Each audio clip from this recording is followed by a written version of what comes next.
In the name of the living God, the Creator, Redeemer, and Sustainer. Put your finger here and see my hands. Reach out your hand and put it in my side. My more learned colleagues tell me that they were taught in their divinity school, in the course we take on preaching, that a good sermon should make 3 points. It should be about God, and it should be about 10 minutes. Now, I've always done very well, I think, with being about God and being about 10 minutes. But I don't think I have ever in my life preached a 3-point sermon.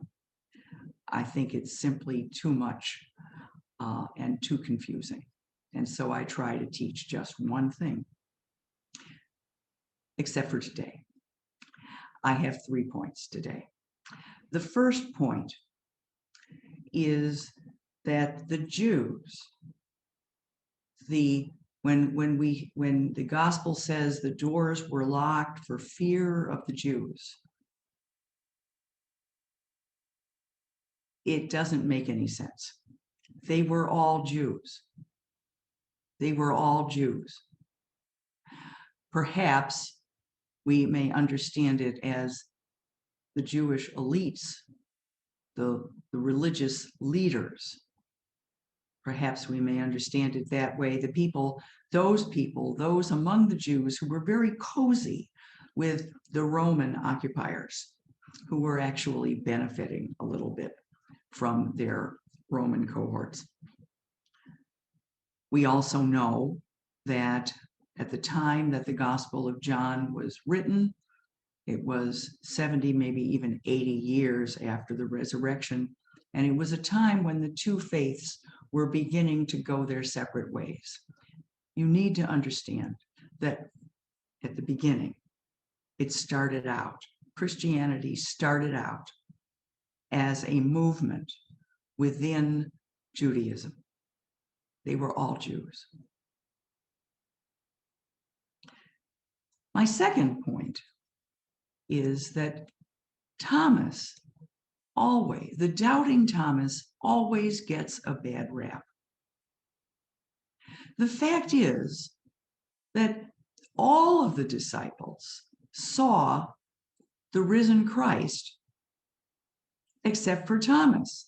They had already seen him. Thomas missed the meeting.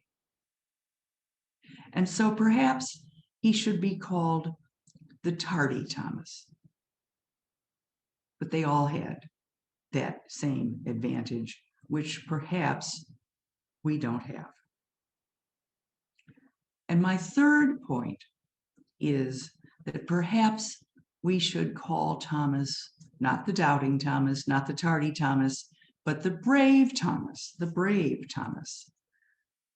And I say that because how many of you would be brave enough to actually touch those wounds?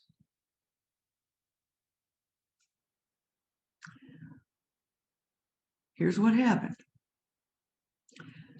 That first day, the day of resurrection, they were in a locked room, like Jesus previously had been in a locked tomb.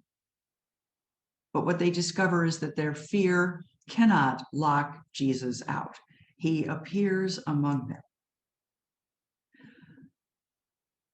And a week later, he does it again. But this time, for the benefit of Thomas, he invites Thomas to touch his wounds. Now, does Thomas actually touch them? I don't know. It doesn't say. What Jesus says to Thomas is, "Have you believed? Because you have seen me." But at least we know that Thomas was ready to put his hands into those wounds. The point is that the risen Christ was known to the disciples by his wounds. he was recognized in his broken body. And he showed them to the assembled disciples the first time and a second time to Thomas. This is important because without the wounds, without seeing or touching those wounds, they would not be sure that he had really died. And without their knowledge of a real death, where would the real victory over death be? Jesus is known and recognized, the risen Christ is known and recognized by his wounds. Now, this is important for us because if you have seen a Jesus without wounds, have you seen the real Jesus? Or have you seen some miracle worker you read about or heard about in Sunday school? Have you seen the real Jesus who died and rose again if there were not wounds? John wants this story to call you to believe, but it is a story about wounds. Have you seen the real Jesus or just some guy you heard about? Even today, Jesus is known by his wounds. I have spoken in an earlier sermon and shown you pictures of a sculpture that is showing up in cities around the world of it's called the Homeless Jesus sculpture. And it features a figure on a park bench. These statues are copies of it, castings of it are being put up all over the world. And people who look at it from a distance actually call the police thinking that there's a homeless man sleeping on a bench.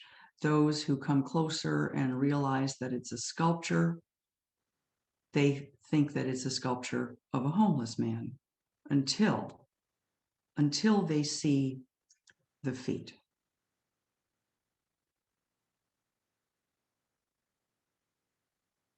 And then they know that it is the Jesus who died and rose again.